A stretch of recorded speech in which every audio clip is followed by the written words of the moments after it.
أعلمك أفضل حاجة تنظف بيها كل الوسخات اللي في حياتك. أنا في الجراج. الجراج ده هو المثال الحي لحياتي وحياتك وحياة أي حد.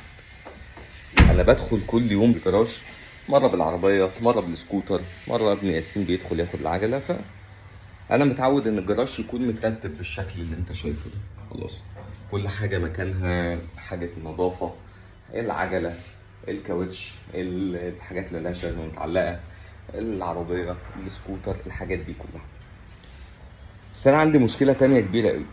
كل يوم بدخل بالعربية وبخرج، العربية وهي راجعة جاية من الشارع بتروح سحبة شوية شوية وساخة، طينة بره، مش عارف ايه كل الكلام ده. كنت الأول بسيب الحاجات دي لفترة طويلة، فكنت لما اجي انضفها ممكن اقعد 3 ساعات في الجراج بنضف بقى عشان المية والطينة اللي لزقت في الأرض ومش عارف ايه وبتاع.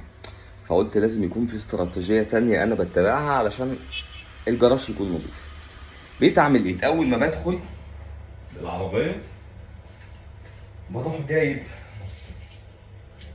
مقشة جميلة، وأقوم جاي واخد كنسة خفيفة كده لتحت العجل، ولو حواليها حاجة بسيطة لأنها ما تتوسخش، وأروح إيه؟ لممها كلها. الكلام ده حرفيا ما بياخدش مني أكتر من دقيقة. ليه؟ لأن الجراج نظيف، بس في تراك معين أو لاين معين هو اللي إيه؟ هو اللي وسخ. نفس الكلام، أنت لو سبت الوساخة طول الوقت في حياتك وما نظفتهاش، هتلاقي المواقع الإباحية بتوسخ حياتك وبتشدك لطريق تكون مدمنها. إنك تصاحب صحبة أو تسيب واحد وحش في حياتك، صاحب ملوش لازمة، هتلاقيه بيدمر لك حياتك كلها. مرة ياخدك في حتة كذا، مرة يخليك تجرب كذا، مرة يخليك تتعرف على ناس ملهاش لازمة زيه، فبالتالي هتبقى بتكمل نفس العدد. على واحدة اتعرفت عليها بدأت تعمل معاها على مش عارف ايه وتكلمها وتضيع وقت من عمرك وبدأتش تركز في شغلك وحياتك. فلما تيجي تنظف الوساخة دي بعد كام شهر هتلاقي الموضوع بقى إدمان، بقيت إنك مش قادر تخرج من الزون ده، فبقى صعب عليك قوي إنك تبقى نضيف زي الجراج ده. هيبقى صعب لكن مش مستحيل.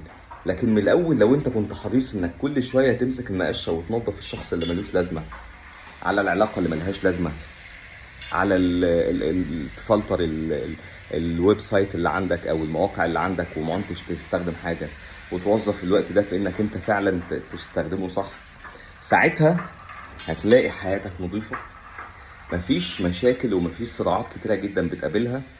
هتلاقي استقرار حياتك ده بينعكس عليك في انك قادر تنتج في شغلك وما عندكش مشاكل ودوشه سحلاك فيها صاحبتك، ولا سحلك فيها ومغرز لك فيها صاحبك، ولا اتدينت عشان حد انت تعرفه، ولا. فعشان كده مسكة المقشة دي هتوفر عليك كتير قوي.